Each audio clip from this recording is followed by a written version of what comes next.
ಕನ್ನಡಿಗರ number 1 choice Kannada matrimony. 38 ವರ್ಷಗಳಿಂದ ಧರ್ಮಸ್ಥಳದಲ್ಲಿ ಅಸಹಜವಾಗಿ ಸಾವನ್ನಪ್ಪಿದಂತಹ ಪದ್ಮಲತಾ ಪ್ರಕರಣವನ್ನು ರೀಓಪನ್ ಮಾಡಬೇಕೆನ್ನುವಂತ ಒತ್ತಾಯ ಕೇಳಿ ಬಂದಿದೆ. ಈ ಹಿನ್ನೆಲೆಯಲ್ಲಿ ಪದ್ಮಲತಾ ಅವರ ಸಹೋದರಿ ಇಂದ್ರಾವತಿ ಅವರು SIT ಪೊಲೀಸ್ ಠಾಣೆಗೆ ದೂರು ನೀಡೋದಕ್ಕೆ ಬಂದಿದ್ದಾರೆ. ಈ ವಿಚಾರದ ಕುರಿತಂತೆ ಮಾತನಾಡೋದಕ್ಕೆ ಇದೀಗ ನಮ್ಮ ಜೊತೆ ದೂರುದಾರರು ಹಾಗೂ ಪದ್ಮಲತಾ ಅವರ ಸಹೋದರಿ ಇಂದ್ರಾವತಿ ಅವರು ನಮ್ಮ ಜೊತೆ ಇದ್ದಾರೆ. ಮಾತಾಡ್ತಾನೆ. ಮೇಡಮ್, ನಿಮ್ಮ ಸಹೋದರಿ ಕಳೆದ 38 ವರ್ಷದಿಂದ ಅಸಹಜವಾಗಿ ಸಾವನ್ನಪ್ಪಿದ್ದು, ಸೊ ಮತ್ತೆ ಈ ಕೇಸ್ ರೀಓಪನ್ ಮಾಡಬೇಕಂತ SITಗೆ ದೂರ ಅರ್ಜಿ ಕೊಡೋದಕ್ಕೆ ಬಂದಿದ್ದೀರಿ. ಸೊ ದೂರ ಅರ್ಜಿಯಲ್ಲಿ ಏನ್ ಮೆನ್ಷನ್ ಮಾಡಿದ್ರಿ ಮತ್ತೆ SIT ಅಧಿಕಾರಿಗಳು ಏನ್ ಹೇಳಿದ್ದಾರೆ? ನನ್ನ ತಂಗಿ 1986 ಡಿಸೆಂಬರ್ 22ರಂದು ವಿಜಯ ಕಾಲೇಜಿಗೆ ಹೋದವಳು ವಾಪಸ್ ಧರ್ಮಸ್ಥಳ ಬಸ್ ಸ್ಟ್ಯಾಂಡಲ್ಲಿ ಬಂದು ಇಳಿದಾಳೆ. ಮತ್ತೆ ಎಲ್ಲಿ ಹೋಗಿದ್ದಾಳೆ ಗೊತ್ತಿಲ್ಲ. ಆ ಟೈಮಲ್ಲಿ ಎಲ್ಲ ಹುಡುಕಾಡಿದ್ರು, ಪೊಲೀಸ್ ಕಂಪ್ಲೇಂಟ್ ಎಲ್ಲ ಆಯಿತು.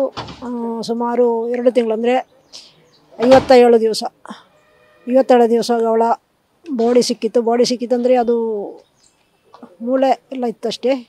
ಮತ್ತು ಅವಳು ಹಾಕಿದ್ದ ಡ್ರೆಸ್, ಕೊಳೆತು ಹೋಗಿದ್ದ ಶರೀರ. ಕನ್ನಡ ಮ್ಯಾಟ್ರಿಮೋನಿಯಲ್ಲಿ ಹೇರಾಳವಾದ ಚಾಯ್ಸ್ ಇದೆ. ಲಕ್ಷಾಂತರ ಜನರಿಗೆ ನಮ್ಮ ಕನ್ನಡ ಮ್ಯಾಟ್ರಿಮೋನಿ ಮೂಲಕ ಮದುವೆ ಆಗಿದೆ. ಇದಕ್ಕಿಂತ ಬೇರೇನ್ ಬೇಕು? ಕನ್ನಡಿಗರ ನಂಬರ್ 1 ಚಾಯ್ಸ್ ಕನ್ನಡ ಮ್ಯಾಟ್ರಿಮೋನಿ. ಅವಳು ಹಾಕಿದ್ದ ಡ್ರೆಸ್ ಮತ್ತು ಅವಳ ಕೈಯಲ್ಲಿದ್ದ ವಾಚ್ ಇದ್ದದ್ರಿಂದ ಮತ್ತು ಅವಳ ಕೈಗಾಲನ್ನೆಲ್ಲ ಕಟ್ಟಿದ್ರು. ಹಾಗೆ ಅವಳ ಕೈಯಲ್ಲಿದ್ದ ವಾಚ್ ಮತ್ತು ಅವಳ ಬಟ್ಟೆ ಆಧಾರಲ್ಲಿ ನಾವು ಅವಳು ಅಂತ ಗುರುತಿಸಿಕೊಂಡೆವು. ಈಗ SIT ಅಧಿಕಾರಿಗಳಿಗೆ ದೂರು ಕೊಡೋಕೆ SIT ಅಧಿಕಾರಿಗಳು ಏನು ಹೇಳಿದ್ರು? SIT ಅಧಿಕಾರಿಗಳು ಸಿಗಲಿಲ್ಲ ನಮಗೆ, ಆಫೀಸರ್ ಇಲ್ಲಂತೆ. ಅವರು ಬಂದ ನಂತರ ತಿಳಿಸ್ತಾರಂತೆ, ಆವಾಗ ಹೋಗಿ ಕೊಡ್ಲಿಕ್ಕೆ ಹೇಳಿದ್ರು ಅರ್ಜಿ. ನಿಮಗೆ ಅದೇ ಆ ಟೈಮಲ್ಲಿ ಕೊಲೆಯಾದ ಸ್ಥಿತಿಯಲ್ಲಿ ಪತ್ತೆ ಆದಂಥ ಟೈಮಲ್ಲಿ ನಿಮ್ಗೆ ಏನು ಅನುಮಾನ ಇತ್ತು ಅಂತ? ಅವಳನ್ನು ಯಾರೋ ಕಿಡ್ನ್ಯಾಪ್ ಮಾಡಿ ಕೊಲೆ ಮಾಡಿದ್ದಾರೆ ಅಂತ ಡೌಟ್ ಇತ್ತು ನಮಗೆ. ಆ ಟೈಮಲ್ಲಿ CID ತನಿಖೆಗೂ ಕೂಡ ವಹಿಸಲಾಗಿದೆ. ಸೊ CID ಅವರು ಏನು ಹೇಳಿದ್ರು? ಆ ಟೈಮಲ್ಲಿ ತನಿಖೆ ಮಾಡಿ ಏನು ರಿಸಲ್ಟ್ ಸಿಕ್ತು? ತನಿಖೆ ಮಾಡಿದ್ರಂತೆ. ತನಿಖೆ ಮಾಡಿ ಪತ್ತೆ ಹಚ್ಚಲಾಗದ ಕೇಸ್ ಅಂತ ಹಿಂಬರಹ ಕೊಟ್ಟರು ನಮಗೆ. ಈಗ 38 ವರ್ಷದಿಂದ ನ್ಯಾಯ ಸಿಕ್ಕಿಲ್ಲ. ಸೊ ಈಗ ಸಿಗುತ್ತೆ ಅನ್ನೋ ವಿಶ್ವಾಸ ಇದೆ ತಮಗೆ? ಈಗ SIT ಮೇಲೆ ವಿಶ್ವಾಸ ಇದೆ.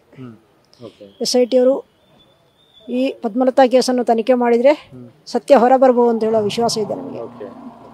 ಇನ್ನೊಂದು ನೀವು ದೂರ ಅರ್ಜಿಯಲ್ಲಿ ಮೆನ್ಷನ್ ಮಾಡಿದ್ರಿ, ಆ ಶವವನ್ನು ನಾವು ದಫನ ಮಾಡಿದ್ದೀವಿ ಅಂತ ಹೇಳಿ. ಸೊ ಈಗ ಮತ್ತೆ ಎಲ್ಲಾದರೂ ತನಿಖೆಗೋಸ್ಕರ ಮತ್ತೆ ಅದನ್ನು ಉತ್ಖನನ ಮಾಡಿ ಅದರ ಬಗ್ಗೆಯೂ ಕೂಡ ತನಿಖೆ ಮಾಡಿ ಅಂತ ತಾವು ದೂರ ಅರ್ಜಿಯಲ್ಲಿ ಹೇಳಿದ್ದೀರಿ. ಸೊ ಅದನ್ನ ಹೇಗೆ ಅಂತ ಹೇಳಿ? ಅಗತ್ಯ ಬಿದ್ದರೆ ಅಲ್ಲಿ ಉತ್ಖನನ ಮಾಡಿ ಬಾಡಿ ತೆಗೆದು ತನಿಖೆಗೆ ನಾವು ಒಪ್ಪಿದ್ದೇವೆ. ಮೊದಲೇ ಡೌಟ್ ಇದರಿಂದಾಗಿ ಈ ರೀತಿ ಕ್ರಮವನ್ನು ಅನಿಸುತ್ತೆ. ಅಂದರೆ ಅದು ಕೊಲೆ ಅಂತಲೇ ನಮಗೆ ಗೊತ್ತುಂಟು, ಅದರಿಂದಾಗಿ ತನಿಖೆಯಾಗಿ ನ್ಯಾಯ ಸಿಗುವಂಥ ವಿಶ್ವಾಸ ಇದೆಯಾ? ಇದೆ.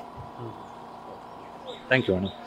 ಇದಿಷ್ಟು ಪದ್ಮಲತಾ ಅವರ ಸಹೋದರಿ ಇಂದ್ರಾವತಿ ಅವರು ಹೇಳಿರುವಂಥ ಮಾತು. ಈಗಾಗಲೇ ಆಕೆಯ ಶವವನ್ನು ನಾವು ದಫನ ಮಾಡಿದ್ದೇವೆ. ಸೊ SIT ಅವರು ಈ ಬಗ್ಗೆ ತನಿಖೆ ಮಾಡಿ ಅಲ್ಲಿ ಉತ್ಖನನ ಮಾಡಿ ಆಕೆಯ ಮೃತದೇಹವನ್ನು ತೆಗೆದು ಆ ಮೂಲಕವೂ ಕೂಡ ತನಿಖೆ ಮಾಡಬಹುದು. ಮತ್ತೆ ನಾನು ಕೂಡ ಸಾಕ್ಷಿದಾರನಾಗಿ ಬರ್ತೇನೆ.